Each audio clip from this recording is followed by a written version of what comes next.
conducting some research, conducting interviews among the stakeholders along the road. You are a principal stakeholder. So, sir, before we proceed, they needed to come and pay homage to you and tell you that they are in your constituency before proceeding. Thank you. So, in that team is Amadi Vivian, Development Communication Officer from FDMU. Thank you very much. We also have Khadija Ishak. Then, interestingly, unfortunately,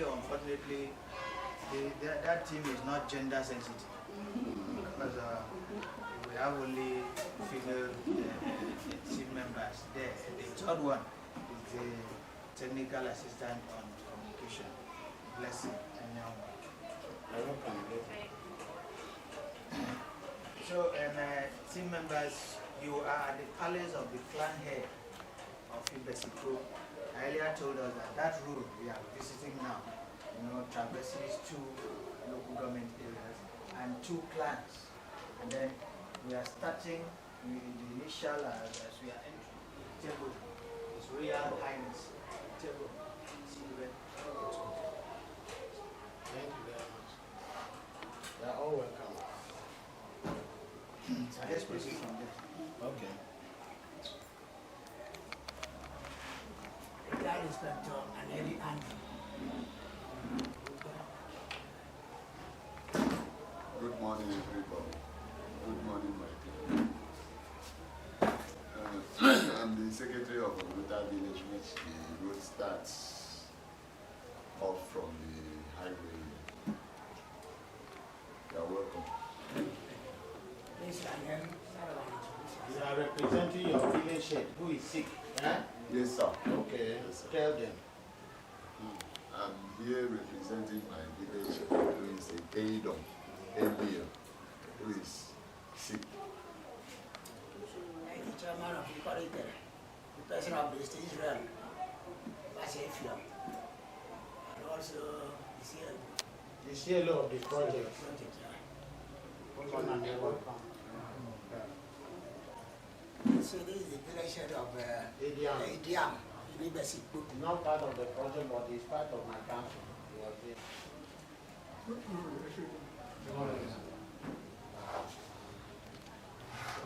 Introduce yourself now. Leave those ones. I think it's their drivers. Good morning, everybody. My name is Michael Bassi from Silo. We have 2 CLOs. No, we have 2 local government that combine the roads.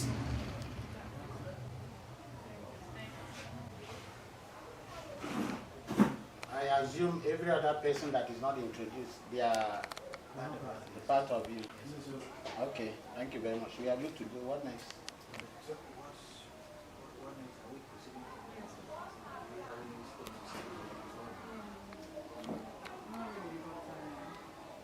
People were going to, okay.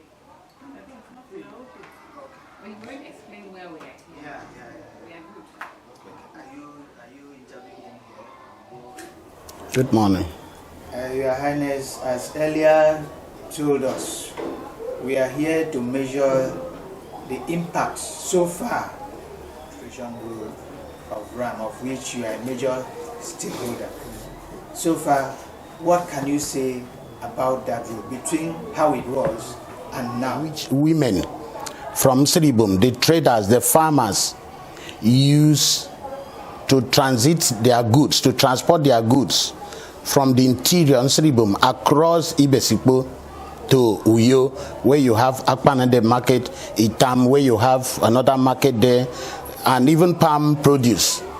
That is the only road that we had.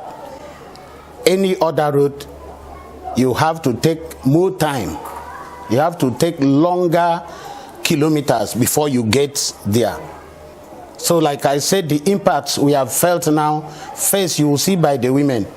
If we enter the road now, if it were to be from 3-4 p.m., you notice that some women have, they have put their stands some are selling corn, maize, some are selling whatever produce they have, those that cannot take it to town, to big markets to sell, but others are using it up and down, transporting their goods.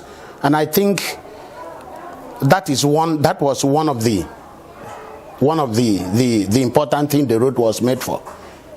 So I want to say we are feeling the impact positively. I can now drive, it's not up to 10 minutes from this my palace to meet with my colleague at Seribum unhindered. Even if it is raining, I can drive and leave the steering without my hand. The road is so smooth. If you check out what I have to also give it to the contractors that are doing the construction.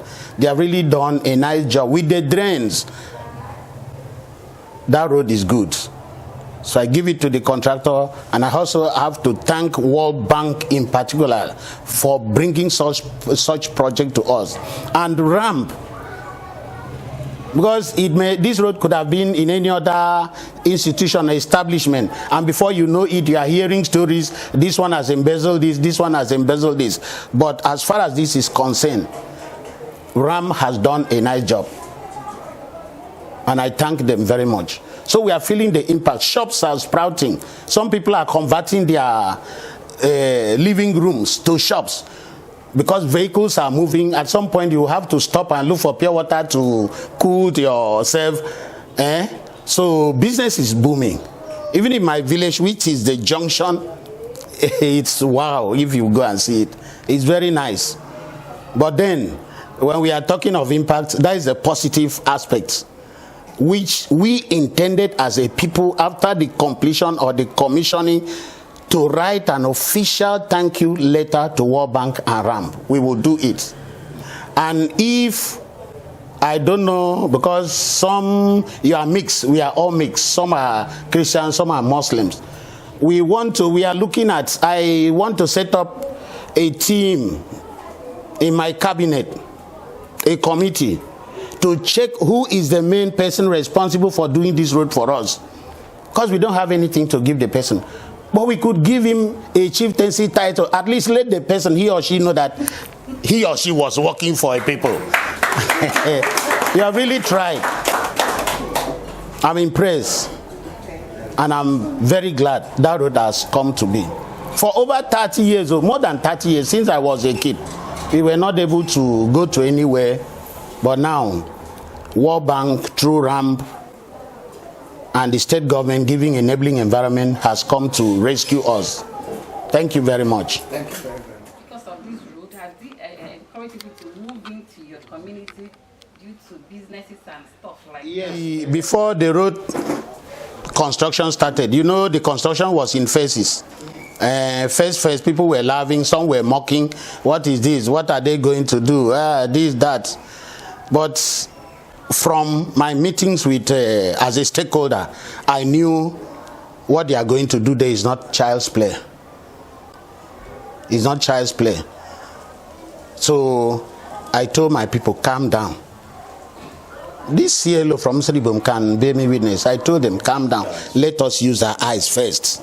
If it's not good, we know how to protest. Yes. But now, I will gladly say I've been surprised. Now, before the road started, because of the bad roads, any small girl or any small boy that has been able to maneuver through secondary school, we have to move to town, to Uyo Metropolis, to look for what to do.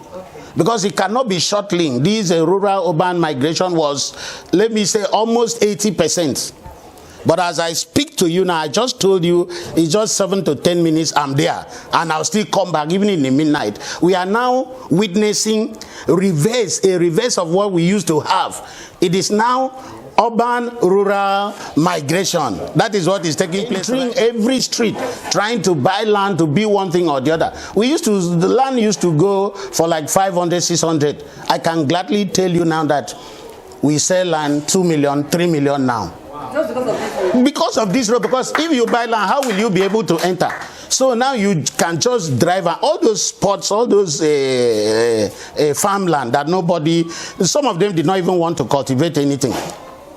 So now, even security-wise, you know, when you are sleeping, if a security, because we have vigilante around there, if you just doze off small, the sound of a vehicle on the tarot with speed coming, we wake you up.